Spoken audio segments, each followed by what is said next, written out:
fam, that's what they call me. I promise that you'll never be lonely. Be the fam, that's what they call me. I promise that you'll never be lonely. Be the fam, that's...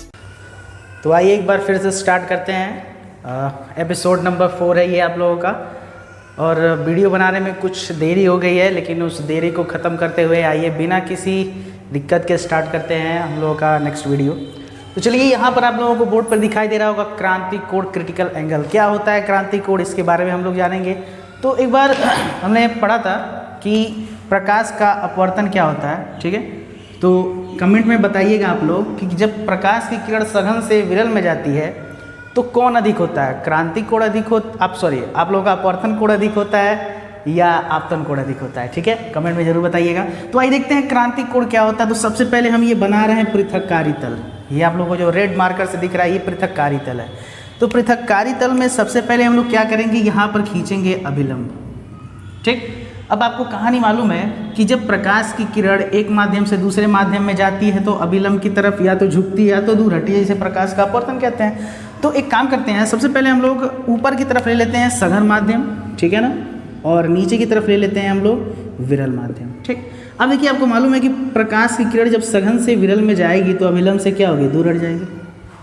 यही तो होता है कि जब प्रकाश की किरण सघन से विरल में जाती है तो अभिलंब से दूर हट जाती है। और आप लोगों को ये भी पता होगा कि इस कोण को हम लोग कौन सा कोण कहते हैं, आपतन कोण कहते हैं। इस कोण को कौन सा कोण कहते हैं, अपवर्तन कोण कहते हैं। अच्छा, ये बताइए, अगर हम आपतन कोण को और बढ़ाएं, जैसे यहाँ पर आप लोगों का आपतन कोण है, मान के चलते हैं 30 अंश है, मान लेते हैं कि ये 30 अंश है, और यहाँ अपवर्तन कोण है आप लोगों का, मान के चलते हैं कि 70 अंश है, ठीक।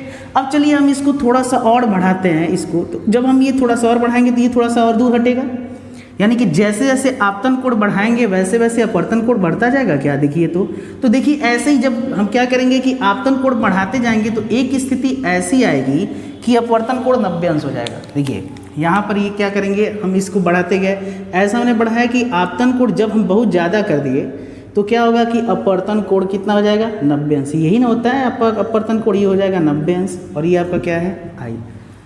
तो इस आई को अब हम लोग आई नहीं कहेंगे बल्कि हम लोग कहेंगे सी मतलब क्रांतिक कोण, क्रिटिकल एंगल, ठीक है। तो देखिए, इसको परिभाषित कैसे करेंगे। सबसे पहली चीज क्रांतिक कोण बताने के लिए आपको ये चीज जानना पड़ेगा कि ये सघन माध्यम है और ये विरल माध्यम है। तो प्रकाश की किरण जो होती है किधर से किधर चलनी चाहिए, सघन से कहाँ चलनी चाहिए, विरल की तरफ चलनी चाहिए, ठीक है। तो जब हम क्या होता है कि जब हम सघन से विरल में जाते हैं तो आपतन कोण बढ़ाते हैं तो अपवर्तन कोण क्या होता है, बढ़ता जाता है। देखिए, पहले आपतन कोण इतना है तो अपवर्तन कोण मात्र इतना ही है, लेकिन जब आपतन कोण बढ़ा दिया हमने थोड़ा सा तो अपवर्तन कोण क्या हो गया, और बढ़ गया। देख रहे हैं, इतना हो गया। ऐसे ही और आपतन कोण बढ़ाएंगे तो अपवर्तन कोण और बढ़ेगा। एक स्थिति ऐसी होगी कि अपवर्तन कोण कितना हो जाएगा, 90 अंश हो जाएगा। तो अब इस आपतन कोण को आपतन कोण नहीं क्रांतिक कोण बोलेंगे, ठीक है। तो देखिए, तो हम इसको परिभाषित कैसे करेंगे, तो परिभाषित करने का तरीका देख लीजिए कि सघन माध्यम से कहाँ जा रहे हैं हम लोग, विरल माध्यम, ठीक है ना। सघन से कहाँ जा रहा है, विरल में। तो सघन माध्यम से विरल माध्यम में जाने पर आपतन कोण बढ़ाते हैं तो अपवर्तन कोण क्या होता है, बढ़ता जाता है। एक विशेष आपतन कोण पर अपवर्तन कोण 90 अंश हो जाता है, इसी आपतन कोण को क्रांतिक कोण कहते हैं। अगर ये परिभाषा आपको कठिन लग रहा है तो चलिए और आसान परिभाषा बनाते हैं, बिल्कुल आसान, कि सघन माध्यम से विरल माध्यम में जाने पर एक विशेष आपतन कोण पर अपवर्तन कोण 90 अंश हो जाता है, तो इसे ही क्रांतिक कोण कहते हैं। किसे, आपतन कोण को क्रांतिक कोण कहेंगे, ठीक है ना। यानी कि वह विशेष आपतन कोण, ध्यान से सुन लीजिए, वह विशेष आपतन कोण जिस पर अपवर्तन कोण 90 अंश होता है क्रांतिक कोण कहलाता है, ठीक है। अब आइए देखते हैं कि क्रांतिक कोण और आप लोगों का अपवर्तनांक में क्या संबंध होता है। तो चलिए देखते हैं ध्यान से। एक काम करते हैं, इसको मिटाते हैं हम लोग, ठीक है। चलिए, ये देखिए, अब सबसे पहले आपने एक चीज़ देखा है कि ये आप लोगों का डैश डैश हमने बढ़ा दिया। चलिए, ये आप लोगों का हो गया क्या चीज़, आपतन कोण आई, ठीक है ना, और ये अपवर्तन कोण कितना हो गया, आर, ठीक। इस आई को हम लोग किससे लिखेंगे, सी से, और आर कितना है 90। सबसे पहले आई हम लोग क्या लगाते हैं, कौन सा माध्यम लेकिन होना चाहिए सघन, और ये कौन सा माध्यम होना चाहिए, विरल होना चाहिए। ठीक, अब आते हैं, ये मान के चलते हैं ग्लास है, मतलब कि कांच है, ठीक है ना, ग्लास, और ये है आप लोगों का एयर। तो प्रकाश की किरण किधर से किधर जा रही है, ग्लास से एयर में। तो सबसे पहली बात आते हैं स्नेल का नियम लगाते हैं। स्नेल का नियम याद है कि भूल गए, स्नेल का नियम क्या होता है, साइन आई बटे sine r is equal to n. अब कौन से माध्यम से कौन से माध्यम में जाते हैं, यानी पहले से दूसरे में जाएंगे तो 1 and 2। अगर मान के चलते हैं एयर से वाटर में जाएंगे तो ए एन डब्ल्यू, अगर मान के चलते हैं वाटर से ग्लास में जाएंगे तो डब्ल्यू एन जी। ठीक है, चलिए अब आगे कहानी देखते हैं। तो चलिए लगाते हैं यहाँ पर, ये देखिए आई है, नीचे क्या है, आर है। तो सबसे पहले स्नेल का नियम लगाएंगे, तो यहाँ क्या लिखेंगे, यहाँ लिखेंगे sine i upon sine r. किस में से किस में जा रहे हैं, सघन से विरल से, ग्लास से किस में जा रहे हैं, एयर में जा रहे हैं। तो हम यहाँ क्या लिखेंगे, जी एन ए। अरे भाई जी से मतलब ग्लास, और ये क्या है, एयर, तो ग्लास में जाते हैं तो जी एन ए हो जाएगा। अब आपको पता है कि आई की जगह हम आई नहीं लिखेंगे, क्या लिखेंगे, सी लिखेंगे। तो यहाँ लिखेंगे क्रांतिक कोण के लिए, क्रांतिक कोण के लिए क्या होता है आप लोगों का, आई बराबर हो जाता है सी क्रिटिकल एंगल, और आर बराबर कितना हो जाता है 90। तो रख देंगे, तो यह हो जाएगा साइन सी, और आर के जगह पे साइन 90, और यहाँ पे जी एन ए। ठीक, अब आते हैं आगे कहानी देखते हैं। अब आपको पता होना चाहिए साइन 90 की वैल्यू कितनी होती है, तो साइन 90 की वैल्यू होती है 1। तो यहाँ हो जाएगा साइन सी अपॉन 1, जी एन ए के जगह पे जी एन ए ही रहने दीजिए।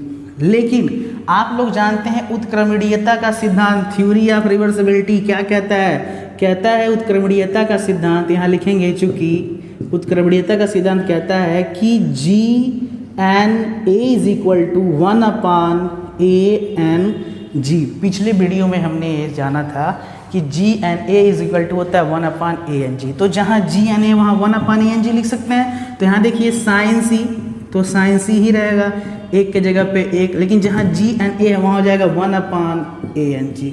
अब चलिए दोनों को पलट देते हैं। तो जब पलट देते हैं तो यहाँ हो जाएगा आप लोगों को क्या चीज़, साइन सी, और यहाँ क्या हो जाएगा, पलट दे रहे हैं सॉरी, साइन सी नहीं, ये हो जाएगा 1 अपान साइन सी, और यहाँ क्या हो जाएगा 1 अपान ए एन जी। ठीक है, ए एन जी यहाँ ऊपर लिख दे रहे हैं, यानी आपका जो मेन फार्मूला होगा वो क्या निकल के आएगा कि A N G is equal to 1 upon sine C, या इसको हम लोग ऐसे भी लिख सकते हैं या करके N is equal to 1 upon sine C. अब इस पर क्वेश्चन बनता है, ठीक है ना, N is equal to 1 upon sine C. इस पर कुछ क्वेश्चन बनते हैं, इस क्वेश्चन को हम लोग देखेंगे, ठीक है, और इससे जुड़ी और भी चीज़ें। अगली हेडिंग देखते हैं कि अगली हेडिंग क्या है। देखिए अगली हेडिंग दिखाई दे रहा है आप लोगों को पूर्ण आंतरिक परावर्तन। देखते हैं ये क्या होता है। तो ये बिल्कुल आसान चीज़ है, आप लोगों को बिल्कुल आसानी से समझ में आएगा कि पूर्ण आंतरिक परावर्तन होता क्या है। देख रहे हैं यहाँ पर कि जितने भी हम ऊपर माध्यम लिए हैं सभी सघन है, ऊपर सघन नीचे विरल, ठीक है ना। ऊपर क्या है सघन, यहाँ ऊपर सघन, नीचे क्या है विरल, ऊपर सघन नीचे विरल माध्यम ने लिया, ठीक है ना। ये चीज़ खास ख्याल रखिएगा इस चीज़ को समझने के लिए। अब देखिए क्यों हमने ये लिया, आपको पता है कि जब सघन से विरल में जाता है तो अभिलंब से दूर हटता है। देखिए सघन से विरल में गया है तो अभिलंब से दूर हट गया। आपतन कोण को हम बढ़ाएंगे, तो जब आपतन कोण को थोड़ा सा हमने बढ़ा दिया तो ये r बराबर कितना हो गया 90। तो जब r बराबर 90 होता है तो उस आपतन कोण को आपतन कोण कहते हैं नहीं, क्या बोलते हैं, क्रांतिक कोण बोलते हैं। क्रांतिक कोण को किससे लिखते हैं, c से लिखा जाता है, ठीक है। तो ये हो गया आप लोगों का क्रांतिक कोण, और ये c, ठीक है, और ये जब 90 होता है तो। अच्छा ये बताइए कि जैसे जैसे हम आपतन कोण बढ़ा रहे हैं अपवर्तन कोण का मान क्या हो रहा है, बढ़ता जा रहा है। और एक स्थिति ऐसी हो रही है कि यह जो ये जो किरण है, जो अपवर्तित किरण है जो बाहर निकलती है, यह देख रहे हैं पृथक्कारी तल के सीधे निकल जा रही है, समांतर निकल जा रही है। अगर हम आपतन कोण का मान और बढ़ा दें, यानी क्रांतिक कोण से और ज़्यादा कर दें, तो जब क्रांतिक कोण से ज़्यादा करेंगे तो क्या होगा, यानी हम आई का मान बढ़ा दिया हमने किससे, सी से ज़्यादा कर दिया, तो क्या होगा कि प्रकाश की किरण नीचे जाएगी नहीं, क्या होगा उसी माध्यम में वापस लौट जाएगी। बस हो तो गया। यही तो कहलाता है पूर्ण आंतरिक परावर्तन। यानी कि जब प्रकाश की किरण का क्या होता है, सघन माध्यम से विरल माध्यम में जाए। जब प्रकाश की किरण किधर से किधर जाना चाहिए, सघन से विरल में जाए और आपतन कोण का मान क्रांतिक कोण से क्या हो, ज्यादा। हमने बताया था जिधर मुंह खुला होता है वो क्या होता है, बड़ा होता है। आपतन कोण का मान क्रांतिक कोण से अधिक हो तो प्रकाश की किरण उसी माध्यम में वापस लौट जाती है और इसी घटना को कहते हैं पूर्ण आंतरिक परावर्तन। ठीक है ना, जिसका उपयोग होता है ऑप्टिकल फाइबर में। और जब हम लोग एंडोस्कोपी कराने जाते हैं पेट का, तो वो उसमें ये ऑप्टिकल फाइबर पूर्ण आंतरिक परावर्तन की घटना का ही प्रयोग होता है। ठीक है ना, इसके बारे में डिटेल से बताया जाएगा। तो फिलहाल देख लीजिए, बहुत ही आसान सा इसका एग्जाम्पल है और बहुत ही आसान सा इसकी डिफिनीशन भी है कि क्या हमने बताया है कि आपको मालूम है कि जब हम लोग क्या होता है कि सघन से विरल में जाते हैं तो जैसे से आपतन कोण बढ़ाते हैं अपवर्तन कोण का मान बढ़ता जाता है।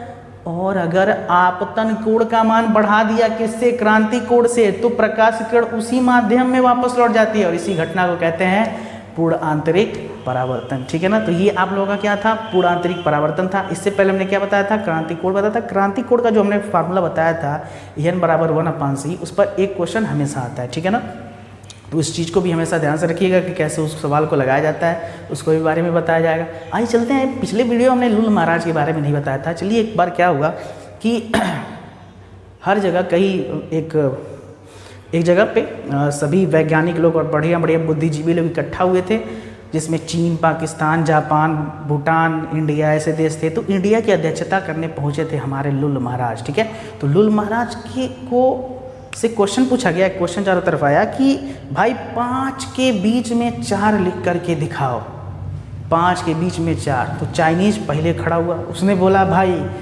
5 के बीच में 4 ऐसे लिखा जाएगा। उसने क्या किया कि ये कह रहा है ये 5 है, इसको जब उलट दिया जाता है तो ये 4 का रूप ले लेता है। तो भाई क्वेश्चन कहा गया, अरे यार तो कहाँ तो भी सही हुआ, ये 5 को उलट दिया गया तो 4, ये 4 की तरह का बीच में लिखना है ना, 5 के बीच में 4 लिखना है ना। तो सबको कोई भी इस चीज़ का आंसर बता नहीं पाया। उसके बाद से आए लुल महाराज, उन्होंने क्या किया, इसका तो आसान, बहुत ही साधारण सा आंसर है। तो उन्होंने क्या किया, लिख दिया है ऐसे 5। ठीक है, अब देखिए 5 लिखा हुआ है, 5 तो पूछा गया कि भाई 5 के कहाँ दिख रहा है, 5 के बीच में कहाँ 4 है। तो कहा अरे भाई देखो ये 5 हमने लिखा है और ये रोमन अंक के बीच में ये आपको क्या दिखाई दे रहा है, यही तो 4 है। तो लिख दिया 5 के बीच में 4। तो कभी कभी इनकी अध्यक्षता और इनका नॉलेज हमारे बहुत काम आता है और इसी तरह से इंडिया वहाँ पे जीत गई, जिस तरह से चीन से भी जीत रही है। ठीक है, तो चलिए ये आप लोगों का पूर्ण आंतरिक परावर्तन था। ठीक है, और इसके बाद नेक्स्ट वीडियो में हम लोग दूसरी चीज़ों का चर्चा करेंगे।